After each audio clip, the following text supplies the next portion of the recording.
एक नई वीडियो के साथ आज मैं फिर हाजिर हूँ, आपका होस्ट और दोस्त विक्रांत जोशी। आपको स्वागत करता हूँ मेरे वी मास्टर में, जिसमें हम लेके आते हैं वर्ल्ड अफेयर्स और डिफेंस की दिन भर की टॉप खबरें। तो चलिए जान लेते हैं। अपनी सबसे पहली खबर की बात करेंगे तो Indo Russian rifle private limited की तरफ से निकलकर सामने आ रही है, जो कि अमेठी में है। हम जानते हैं राइफल फैक्ट्री है ये। काल्सनिकोव AK-203 असॉल्ट राइफल इसमें बनाई जाती है, जो कि भारतीय आर्मी को डिलीवर की जा रही है। अभी शुरुआत में किट के माध्यम से रशिया से ये प्रोडक्ट आते हैं और इसकी असेंबली हमारे यहाँ होती है।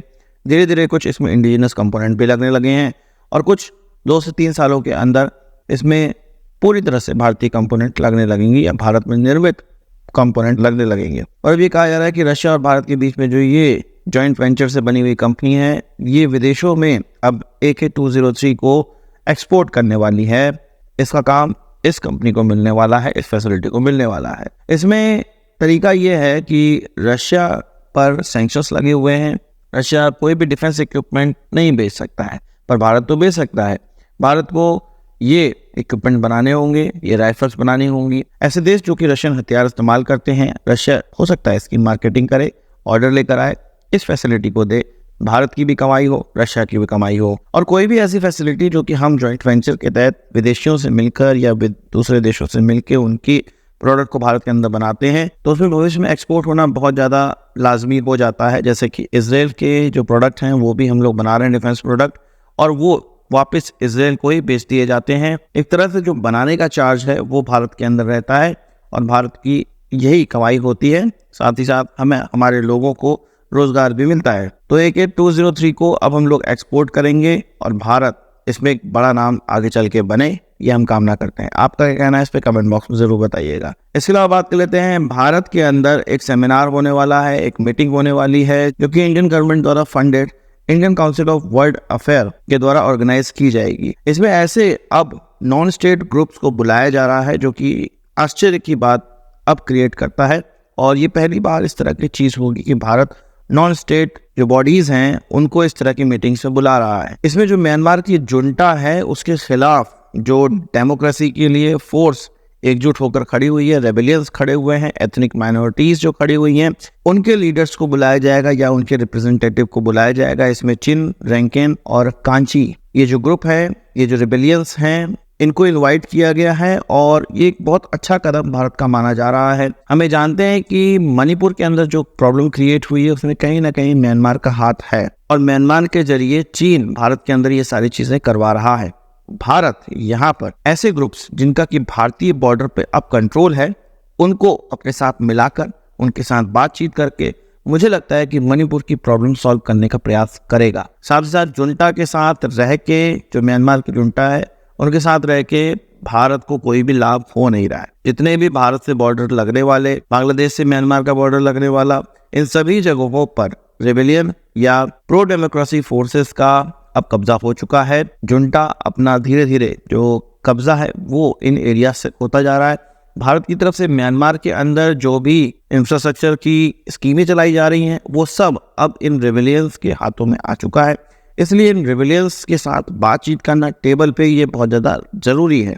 इसीलिए तो चीन नेशनल फ्रंट के वाइस चेयरमैन की तरफ से ये कहा गया है कि हम अपने रिप्रेजेंटेटिव भेजेंगे। अभी ये क्लियर नहीं हुआ है कि म्यांमार की जुंटा को भी या मिलिट्री को भी या मिलिट्री के अध्यक्ष को भी क्या इसमें इस सेमिनार में इनवाइट किया जाएगा, ये क्लियर नहीं हुआ है, पर उनके रेबेलियन फोर्सेस को ज़रूर इनवाइट किया जा रहा है।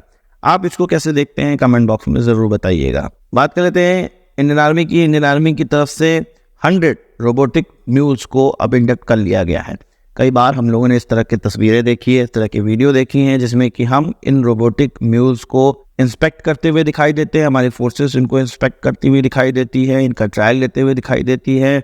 और अब ये कहा जा रहा है कि इनको इंडक्ट कर लिया गया है। 100 इस तरह के म्यूल्स को इंडक्ट किया गया है। एरो आर्क की तरफ से इनको बनाया जा रहा है और इनकी 100 की संख्या को इंडक्ट किया गया है। एरो आर्क के जो मैनेजिंग डायरेक्टर हैं, CEO हैं, उनका ये कहना है कि ये जो रोबोटिक म्यूल्स हैं ये -40 डिग्री सेल्सियस पर आसानी से काम कर सकते हैं। साथ ही साथ किसी भी ऑब्स्टेकल को ये पार कर सकते हैं। पानी के अंदर घुस के ये काम कर सकते हैं, पार कर सकते हैं पानी को। और कुल मिला के ये भारतीय आर्मी को ऐसे स्थानों पे जहाँ पर इंसान के द्वारा ट्रैवल करना खतरनाक है, मुश्किल है, वहाँ पर ट्रैवल करके देंगे और दूर दराज के इलाकों में सामान पहुँचाने का प्रयास करेंगे या सामान पहुँचाने में लाभप्रद होंगे। तो हमारी फोर्सेस को मॉडर्नाइज करने में एक और कदम बढ़ाया जा रहा है। बात कर लेते हैं इंडियन नेवी की। इंडियन नेवी का आपको पता है कि जो सी गार्डियन ड्रोन था, या जिसको प्रेडेटर ड्रोन भी कहा जाता है इसके एक वेरिएंट को, वो जो दुर्घटनाग्रस्त हुआ था, अब उसके कारणों का पता चल रहा है। जनरल एटॉमिक्स का ये कहना है, उसके जो इंजीनियर्स हैं, उसके ऑफिसर्स का ये कहना है कि इसमें इलेक्ट्रिकल फॉल्ट हुआ था, माल फंक्शनिंग हुई थी, इस कारण से इसका पावर फेल्योर हो गया था और इसको फिर धीरे से क्रैश लैंडिंग करवाई गई समंदर के अंदर, जहां पे इसको नुकसान कम से कम हो। यूएस के साथ जो हमारा कॉन्ट्रैक्ट है उसमें ये कहा जाता है कि अगर इस तरह की कोई भी दिक्कत होगी तो नया ड्रोन भारत को मिलेगा, सर्विलांस के लिए आएगा। और बात यहाँ पर यह है कि हम 31 की संख्या में इसको एकदम से के लिए भी खरीदने वाले हैं, इन्हीं ड्रोन्स को। अब इस प्रकार की जो माल फंक्शनिंग है अगर उन ड्रोन्स में होती है तब कौन जिम्मेदार होगा। दूसरी बात ये है कि कुछ लोग ये कह रहे हैं कि ये जो ड्रोन्स आए हैं, हम लीज पर लिए हैं, ये बहुत पुराने ड्रोन्स, इनका कई बार इस्तेमाल किया जा चुका है, इसलिए इस प्रकार की दिक्कतें इसमें आ रही हैं। गॉड नोस क्या चीजें हैं, पर अगर इस तरह की माल फंक्शनिंग कई बार होती है, ज्यादा बार होती है, तो भारत को फिर से सोचना पड़ेगा इन ड्रोन्स के बारे में। और इस प्रकार की माल फंक्शनिंग अगर हमारे घर के डेवलप किए हुए डिफेंस इक्विपमेंट्स में होती है तब हमारा किस प्रकार का रवैया रहता है, कमेंट बॉक्स में बताइएगा। बात कर लेते हैं डैसॉल्ट की। डैसॉल्ट की जो एमआरओ फैसिलिटी है, मेंटेनेंस रिपेयर ओवरहॉलिंग फैसिलिटी, वो अब नोएडा में लगाई जाएगी। फ्रेंच ओरिजिन की कंपनी के द्वारा एक नई कंपनी बनाई जाएगी, Dassault Aviation maintenance repair and overhauling India, जिसको कि डेमरोई के नाम से जाना जा रहा है। शुरुआत में फ्रेंच लोगों के द्वारा, उनके इंजीनियर्स के द्वारा इस एमआरओ फैसिलिटी को चलाया जाएगा, फिर धीरे धीरे पूरी तरह से भारतीयकरण इसका हो जाएगा। इसके जो सीईओ हैं वो एक भारतीय रहेंगे, वेंकट राव, जो कि इस फैसिलिटी को चलाएंगे। हम जानते हैं कि इस प्रकार की जो फैसिलिटी है वो इसलिए बहुत ज्यादा आवश्यक है भारत के लिए, क्योंकि भारत अब 50 से ज्यादा राफेल उड़ाने जा रहा है। साथ ही साथ हमारे पास फ्रेंच ओरिजिन की मिराज 2000 भी हैं, जिनकी ओवरहॉलिंग भी इसी फैसिलिटी में होगी। नेवी का जो कॉन्ट्रैक्ट है वो डैसॉल्ट को जाने वाला है, राफेल हम खरीदने वाले हैं, इसलिए सारी एमआरओ फैसिलिटी की व्यवस्था की जा रही है।